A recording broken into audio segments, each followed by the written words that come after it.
మీకు అందరికీ తెలుసు, మన ప్రభుత్వ కొత్త నూతన మద్య విధానం అన్నది తీసుకొచ్చింది. సో అనేక రాష్ట్రాలు, ముఖ్యంగా సౌత్ ఇండియన్ స్టేట్స్ అన్నీ కూడా స్టడీ చేసి, అలాగే గతంలోని అనుభవాలన్నింటినీ కూడా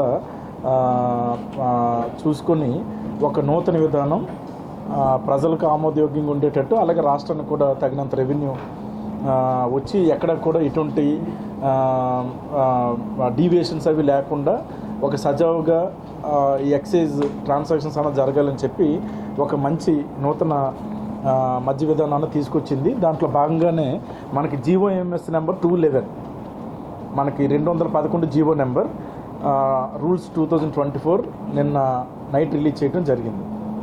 సో అందులో భాగంగా ఇప్పుడు ఈ నూతన మద్య విధానంలో ప్రభుత్వం కొన్ని ప్లేసెస్ని ఎంపిక చేసుకొని దానికి ఒక గెజిట్ రిలీజ్ చేసి, ఆ ప్లేసెస్కి అక్కడ అందరికీ డెమోక్రటిక్ వేలో అప్లై చేసుకోవడానికి తగినంత అవకాశం ఇచ్చి వాడికి అందరూ కూడా లాటరీ అన్నది తీయడం జరుగుతుంది. అంటే ప్రధానంగా లాటరీ విధానం ద్వారా ఈ మద్య దుకాణాలు అన్నది అలాట్ చేయడం జరుగుతుంది.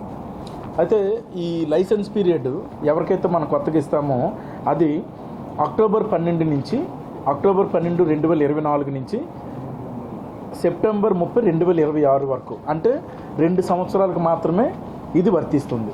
ఇప్పుడు ఏదైతే కొత్త విధానం ఉందో ఇదంతా కూడా 2 సంవత్సరాలకి వర్తిస్తుంది. అయితే ఇందులో కడప జిల్లాలో 139 మద్య దుకాణాలకి మనకి ఏర్పాటు చేసుకోవడానికి పర్మిషన్ ఇచ్చారు. 139 దుకాణాలు. అందులో భాగంగానే మనము ఈరోజు గెజిట్ నోటిఫికేషన్ కూడా రిలీజ్ చేయడం జరిగింది 139 దుకాణాలకి. ఆ దుకాణాలు ఎక్కడ ఏంటన్నది ఆ లిస్ట్ అంతా కూడా ఇవ్వటం జరుగుతుంది. తర్వాత దరఖాస్తులు చేసుకునే విధానం ఏంటంటే ఆన్లైన్ అండ్ ఆఫ్లైన్.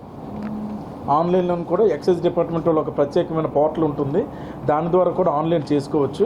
అలాగే ఆఫ్లైన్ అంటే ఫిజికల్గా కూడా, భౌతికంగా కూడా మనకు అప్లికేషన్స్ ఇవ్వచ్చు. సో ఇందులో ఎక్కడ మనం ఇవ్వాలని అంటే మన జిల్లాలో ఉన్న 9 ఎక్సైజ్ స్టేషన్స్, మనకి 9 ఉన్నాయి అక్కడ సర్కిల్ ఇన్స్పెక్టర్ ఆధ్వర్యంలో. సో ఆ ఆధ్వర్యంలో రన్ చేస్తున్న ఎక్సైజ్ స్టేషన్స్లో మనం ఎవరైనా సరే ఆసక్తి కలిగిన వాళ్ళు ఇక్కడ అప్లికేషన్ దరఖాస్తు చేసుకోవచ్చు. సో అటు ఆఫ్లైన్లో చేసుకోవచ్చు, ఇటు ఆన్లైన్లో కూడా మనం చేసుకోవచ్చు. ఇంకా కండిషన్ ఏంటంటే ఒక వ్యక్తి మద్య దుకాణానికి ఎన్ని దరఖాస్తులైనా చేయవచ్చు. సో లైసెన్స్ ఫీజు అన్నది, అంటే ఇది లైసెన్స్ ఫీజు అన్నది మనకి సంవత్సరానికి కట్టవలసింది. దీన్ని రిటైల్ ఎక్సైజ్ ట్యాక్స్ అని పిలుస్తాము. సో దీనిని జనాభా ప్రాతిపదికగా మనం నిర్ణయించడం జరిగింది. ఇందులో 50 లక్షల నుంచి 85 లక్షల వరకు కూడా ఉంది annual rent retail excise tax.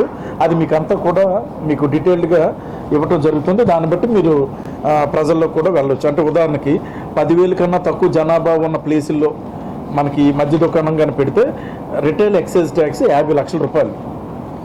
10,000 నుంచి 50,000 మధ్య జనాభా ఉంటే 55 లక్షలు.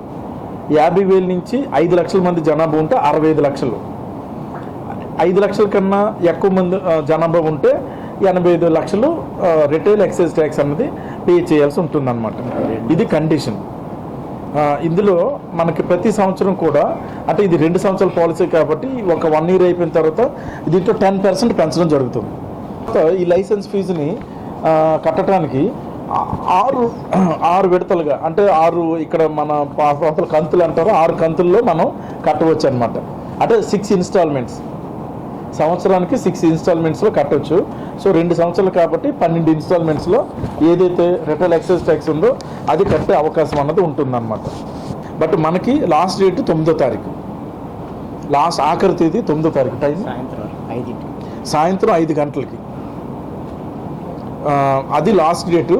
11వ తారీఖున జిల్లా పరిషత్ మీటింగ్ హాల్లో లాటరీ వేయబడుతుంది అందరి సమక్షంలో. ఓకే.